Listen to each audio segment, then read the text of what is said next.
Ayubowan, members of the Mahasi Aravind Foundation and Ethnic Science Foundation, Governor of the Western Province of Sri Lanka, distinguished delegates attending this important Peacemakers for Universal Harmony, President's Council, Mr. Sarat Kongage, and Coordinating Committee members, ladies and gentlemen.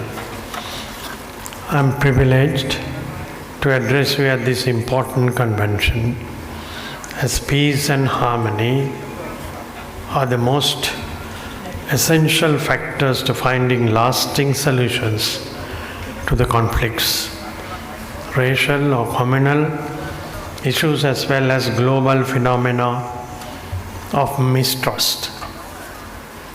The people all over the world, especially in the developing countries, aspire for rapid development, which is a progressive natural phenomena. Peace is very important to achieve the goals of development. The biggest threat to peace is war and conflict based on greed for power over global resources. The last century, after two most devastating world wars, there was relative peace, but today a possibility of a global warfare looming large with the escalation of conflicts in different regions have become presence of today's world. Hence, the timing of this International Convention of Peacemakers for Universal Harmony is most appropriate and timely. Maharishi, I think it's a very important moment that you and your delegation is in Sri Lanka now. Across the world, not only conflicts that are among the people or conflicts of the armed struggle, but conflict with nature has engulfed us to a situation that escalates every decade, and the problem of overcoming it also has become an international issue today. The biggest threat to peace is also war and conflict based on greed for power over global resources.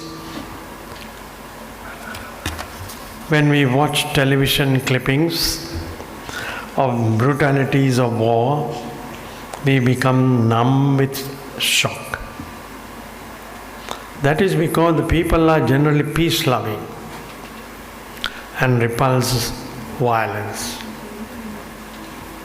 Almost every activity of average human life is performed with an underlying desire to attain peace and harmony.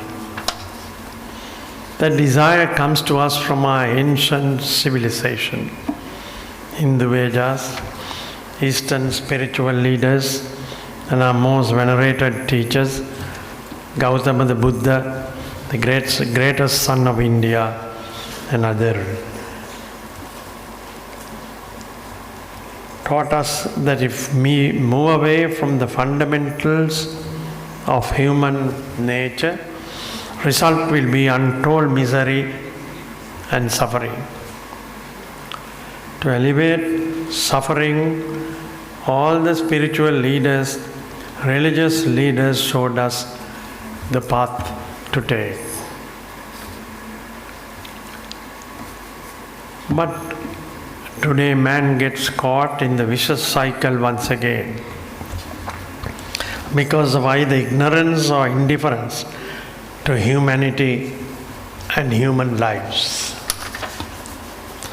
It is time we brought this truth most forcefully to the conflict-ridden world. Since ancient times, The wise and the enlightened have preached that ignorance is the more root cause of suffering.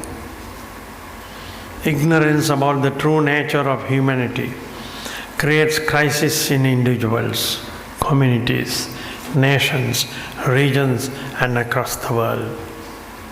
This virus of ignorance causes problems in all aspects and dimensions of life.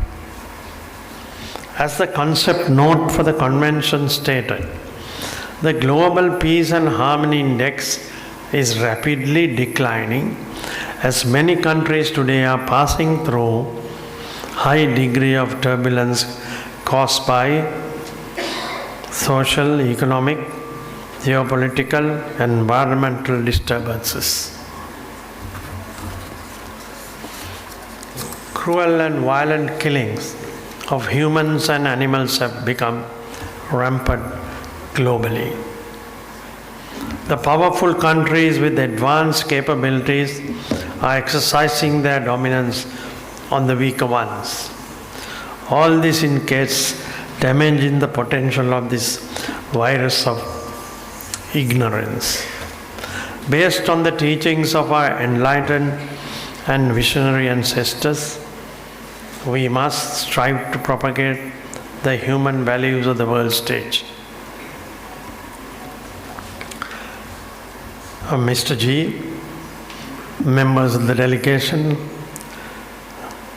Governor Gunathilaka of our Western Province, I take this gathering of intellectuals committed to peacemaking and harmony to propose, as Prime Minister of Sri Lanka, to submit a proposal to the United Nations to declare a Humanity Day, that stress the most important message of human values to the global community, especially to all leaders of the world.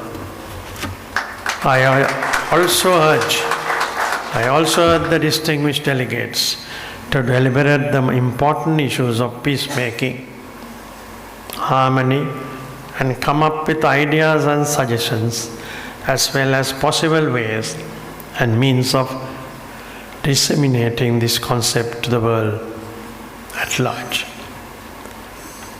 Thank you.